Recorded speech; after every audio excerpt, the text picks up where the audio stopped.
Student, I am Shruti Gaur. Bioversity में आपका स्वागत है। तो जैसा कि लास्ट वीडियो में हम ऑरिजिन ऑफ स्पीसीज और एविडेंस ऑफ इवोल्यूशन कंप्लीट कर चुके थे। पहले हमने जाना था कि स्पीसीज का इवोल्यूशन कैसे हुआ, फिर हमने देखे इसके क्या एविडेंस है कि इवोल्यूशन हुआ है। तो हमने ये सारी चीजें कंप्लीट कर ली थी। तो जो आज का हमारा जो लेक्चर है वो है हमारा ह्यूमन इवोल्यूशन। आज हम जानेंगे कि ह्यूमन का इवोल्यूशन कैसे हुआ। तो शुरू करते हैं आज का लेक्चर। तो जैसा कि हम सभी जानते हैं कि पहले इस पृथ्वी पर कौन रहा करते थे? डायनासोर्स। काफी डायनासोर्स हमारी पृथ्वी पर मौजूद थे। उनकी संख्या इतनी बढ़ गई थी कि एक ह्यूमन का एक नामो निशान तक नहीं था उस टाइम पे। फिर अचानक क्या हुआ कि वो सारे डायनासोर्स खत्म हो गए। ऐसा क्या हुआ था? हुआ ये था कि कोई एस्टेरॉयड आकर पृथ्वी पर टकराया था और फिर सारे जो डायनासोर्स थे खत्म हो गए थे। क्योंकि जब एस्टेरॉयड था जो पृथ्वी पर टकराया था उस टाइम पर इतनी हीट निकली थी कि जो पृथ्वी के अंदर का जो भी मेटल था वो बाहर निकला था और कुछ सेकंड बाद वो आसमान पे जाकर के आग के गोले की तरह पृथ्वी पर गिरने लगा। तो जितने भी डायनासोर्स थे उस टाइम पर, जितने भी एनिमल्स थे, छोटे छोटे होंगे या डायनासोर्स थे, वो सभी मर चुके थे क्योंकि काफी प्रकोप हो गया था। ये मतलब महातबाही हम कह सकते हैं इस चीज को कि काफी विनाश हुआ था इस टाइम पे।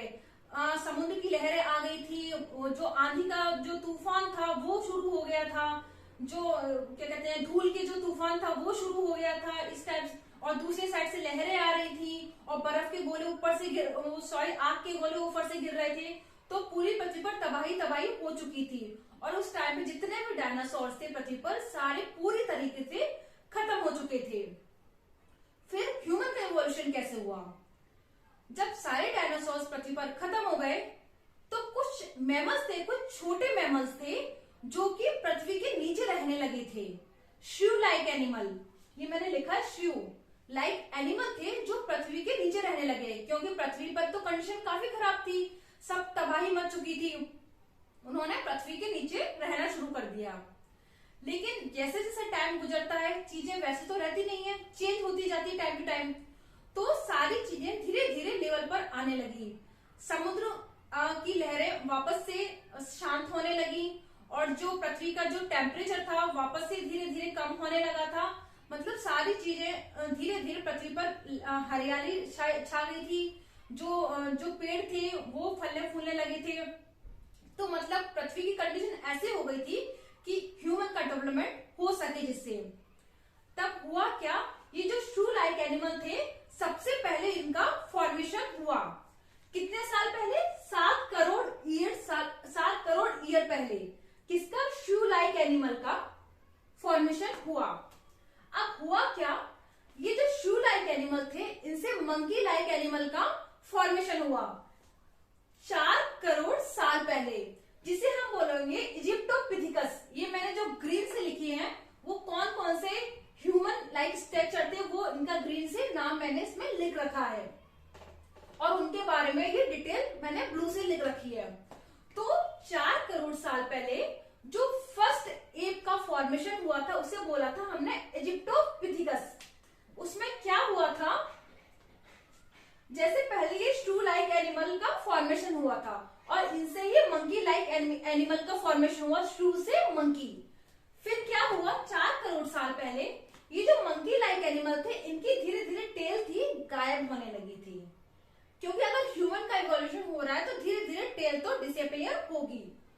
तो इनकी टेल धीरे धीरे गायब होने लगी थी और उनका जो ब्रेन था वो साइज में बड़ा होने लगा और उनके हैंड्स भी, जो हाथ है वो भी इंप्रूव होने लगे ताकि वो चीजों को अच्छे से पकड़ सकें। ये तो हो गए इजिप्टोपिथिकस की बात। अब आए हम 2 करोड़ साल पहले। 2 करोड़ साल पहले जिस एप का फॉर्मेशन हुआ था वो था ड्रायोपिथिकस।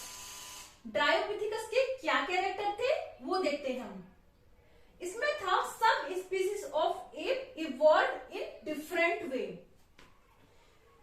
ये जो ड्रायोपिथिकस जो एप थे वो अलग तरीके से इनका इवोल्यूशन हो रहा था। कैसे हो रहा था कि उस टाइम पर क्या थी, जितनी भी जो घास थी जो लैंड पर, they start to decline, they start to live on land. तो पृथ्वी पर जितनी भी घास थी वो धीरे धीरे खत्म होने लगी और ये धीरे धीरे सीधे खड़े होने लगे। ये जो ड्रायोपिथिकस से धीरे धीरे सीधे खड़े होने लगे। क्यों? अगर ये उस टाइम पर झुककर खड़े होते जैसे मंकी लाइक एनिमल, उस टाइम पर उनका स्ट्रक्चर अगर वैसा होता तो लगता है कि आपको कि कोई अगर दूर से कोई प्रीडेटर आ रहा है तो उसको देखने में कैपेबल हो। अगर वो इरेक्ट होंगे, सीधे होंगे, तभी तो जब कोई दुश्मन आएगा दूर से तो उसे देख पाएंगे। तो इस टाइम पर क्या हुआ था, इनका जो स्ट्रक्चर था, बॉडी स्ट्रक्चर धीरे धीरे सीधा होने लगा था। किसका? जो ड्रायोपिथिकस था, क्योंकि वहां पर जो भी घास थी वो धीरे धीरे साफ होने लगी थी।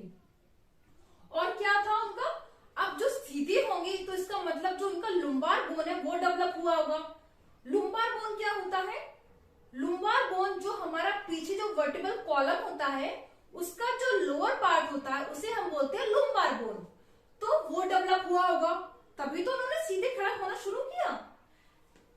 और फिर क्या हुआ, और उनके हेड्स भी उनकी जो हेड थी वो भी, उनमें भी काफी इंप्रूवमेंट हुआ हाथों में, जिससे वो चीजों को अच्छे से आसानी से पकड़ सकें। He is the common ancestor of ape and human। तो ये जो ड्रायोपिथिकस थे ये कॉमन एंसेस्टर थे एप के एंड ह्यूमन के। मतलब इसमें कुछ कैरेक्टर एप के थे और कुछ कैरेक्टर ह्यूमन के थे। अब आते हैं हम नेक्स्ट पे। अब हम आए हैं 1 करोड़ साल पहले। 1 करोड़ साल पहले जो फर्स्ट ह्यूमन लाइक एनिमल या एप का फॉर्मेशन हुआ, जो मतलब काफी ह्यूमन से मिलता जुलता था, वो था रमापिथिकस। रमापिथिकस ये पाया कहाँ जाता था? ये था ईस्ट अफ्रीका में, इंडिया में और पाकिस्तान में पाया जाने लगा था ये रमापिथिकस। और इंडिया में ये शिवालिक एक जगह वहां पर इसके जो फॉसिल्स हैं वो पाए गए हैं, तो इस वजह से इसको शिवापिथिकस भी कहते हैं। रमापिथिकस का एक दूसरा नाम है, इसे बोलते हैं शिवापिथिकस भी हम इसे बोलते हैं। अब हम आते हैं 40 लाख साल पहले। 40 लाख साल पहले जिस ह्यूमन लाइक एप का फॉर्मेशन हुआ उसे हमने बोला ऑस्ट्रेलोपिथिकस। अब इसका मतलब ये नहीं कि ये ऑस्ट्रेलिया में रहता था इसलिए इसका नाम ऑस्ट्रेलोपिथिकस है। इसका नाम ऑस्ट्रेलोपिथिकस इस वजह से नहीं पड़ा था क्योंकि ये तो साउथ अफ्रीका में था। इसका जो कैरेक्टर था वो क्या था? This app grown up in size and become more intelligent from south Africa. ये जो ऑस्ट्रेलोपिथिकस था ये साइज में काफी, इसका जो साइज में काफी इसकी काफी ग्रोथ हो रही थी इसकी, और ये काफी पहले से जितने भी आ रहे हैं एप उनसे काफी इंटेलिजेंट हुआ, क्योंकि धीरे धीरे इवोल्यूशन हो रहा है तो जो लास्ट आएंगे वो सबसे ज्यादा इंटेलिजेंट होंगे। तो ये जो ऑस्ट्रेलोपिथिकस था इन सबसे काफी इंटेलिजेंट हुआ। और ये कहां से था? ये साउथ अफ्रीका से था। इसके जो फॉसिल्स मिले थे वो साउथ अफ्रीका में मिले थे। अब आते हैं हम 20 लाख साल पहले। 20 लाख साल पहले जो ह्यूमन का डेवलपमेंट हुआ था वो था होमो हैबिलस, और जो आज का ह्यूमन है इसका साइंटिफिक नेम क्या है? होमो सेपियंस। तो ये था होमो हैबिलस। ये था स्किल्ड ह्यूमन, इसमें काफी इसका जो ब्रेन था काफी अच्छी तरीके से डेवलप हो चुका था। ये जो होमो हैबिलिस था इसने स्टोन का यूज अच्छे से करना सीख लिया था। ये स्टोन को शार्प करके उनसे चीजों को काटने के काम इसने लेने लगा था। इसने देखा था कि स्टोन का यूज तो चीजों को काटने में काम आ रहा है, और ये अपने फूड को पका कर भी खाने लगा था। तो ये स्किल्ड ह्यूमन था होमो हैबिलिस, क्योंकि इसने स्टोन का, पत्थरों का उपयोग करना सीख लिया था कि कैसे पत्थर का उपयोग किया जा सकता है। उसे काट कर पत्थरों को शार्प करके, नुकीला करके कैसे धारदार हथियार बना सकते हैं और जो बाकी जीव जंतु उससे बच सकते हैं। अब आते हैं 15 लाख साल पहले। 15 लाख साल पहले जिसका फॉर्मेशन हुआ उसे हमने बोला होमो इरेक्टस। इरेक्टस मतलब सीधा, मतलब ये जो एनिमल था वो बिल्कुल सीधा खड़ा होता था। होमो इरेक्टस पहले से अधिक डेवलप था, इसका ब्रेन भी अधिक डेवलप था। इसमें कुछ नहीं है, हम सबके कैरेक्टर को धीरे धीरे चेंज करते जाएंगे। अगर पहले के जो ब्रेन कम विकसित हो, धीरे अगर हम लास्ट में जाएंगे तो ब्रेन सबके विकसित होते जाएंगे। तो इसका ब्रेन अधिक विकसित होने लगा, इसने फिर आग का प्रयोग करना शुरू कर दिया, अपने खाने को अच्छे से पकाकर खाना शुरू कर दिया इसने। और ये कहाँ पर था, इसने चाइना, इंडोनेशिया और एशियन कॉन्टिनेंट में एक्सप्लोर किया था। अब हम आते हैं 1.5 लाख साल पहले। 1.5 लाख साल पहले जो ह्यूमन था वो था निएंडरथाल। क्या था, निएंडरथाल। इन सारे नाम को अच्छे से हमें याद करना है और इनकी टाइमलाइन को, उनके कैरेक्टर को अच्छे से हमें याद कर लेना है। इसलिए मैंने ये सारी चीजें ऐसे नोट करके लिखी हुई है, ताकि अगर किसी को नोट्स बनाना हो तो वो आसानी से नोट्स बना सकता है। तो जो 1.5 लाख साल पहले जो ह्यूमन था वो था निएंडरथाल। ये सबसे वाइज मैन था। जैसे मैंने बताया था, जितना हम आगे बढ़ते जाएंगे उतना ह्यूमन में डेवलपमेंट हो जाएगा, उसका ब्रेन उतना ही बड़ा होता जाएगा। तो ये सबसे वाइज मैन, सबसे जो बुद्धि वाला इंसान था वो था निएंडरथाल। इसने पेंटिंग करना शुरू किया।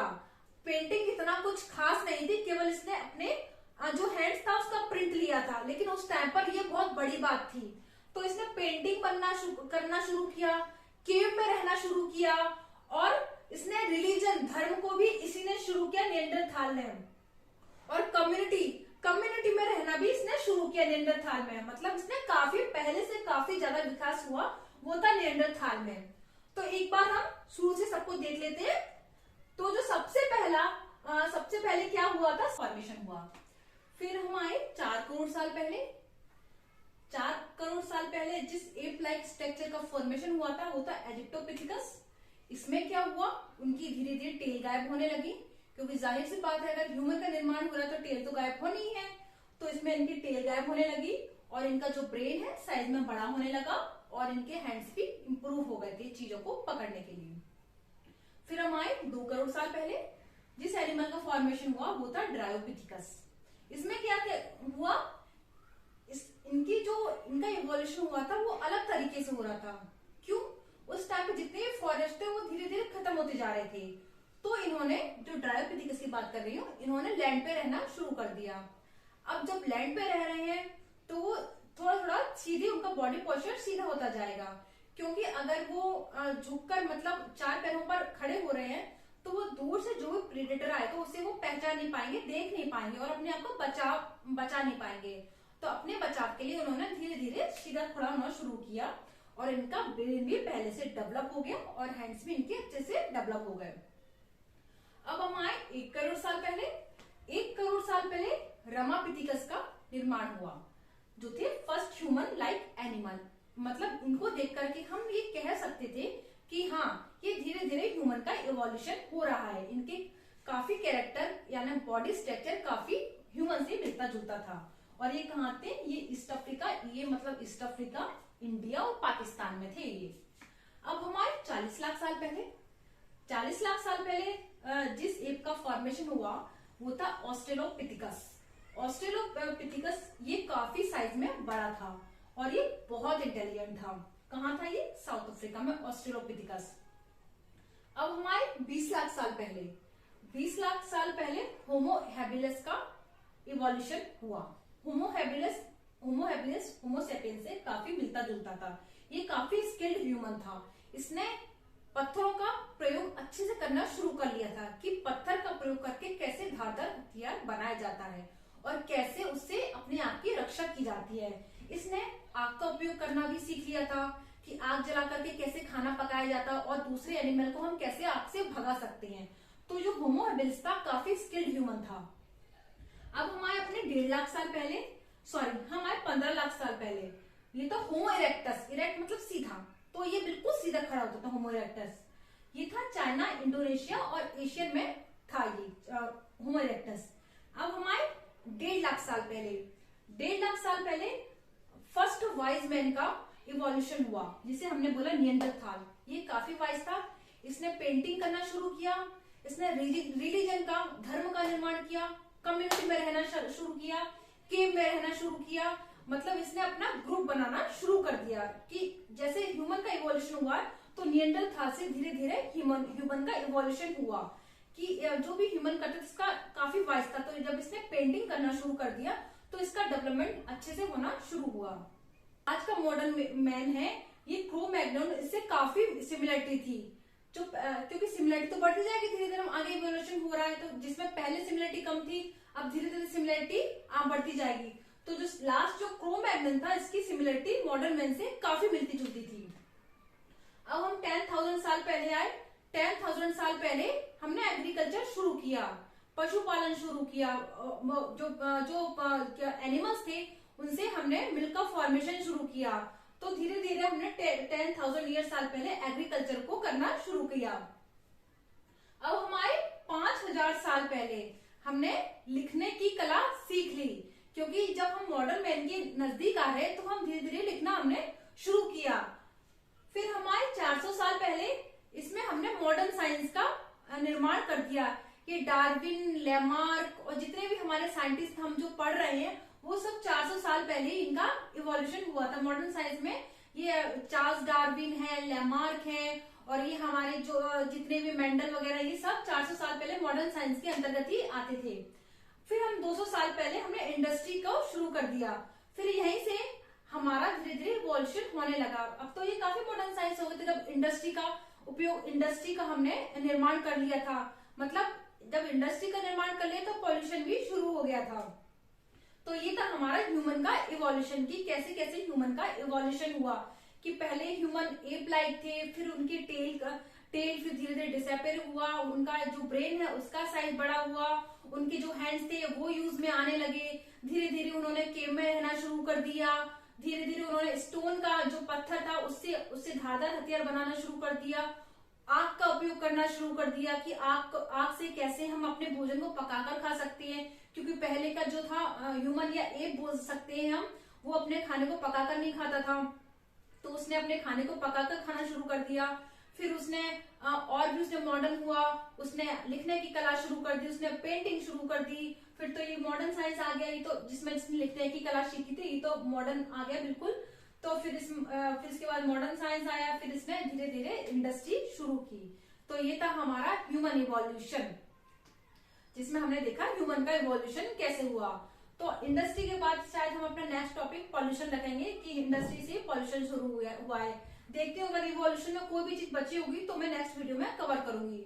तो अगर आपकी कोई भी डाउट है तो प्लीज कमेंट बॉक्स में कमेंट करके बताइए। तो अगर आपको ये वीडियो अच्छा लगता है, जरा भी अगर आपको यूजफुल लगे तो please like, share and subscribe. Thank you.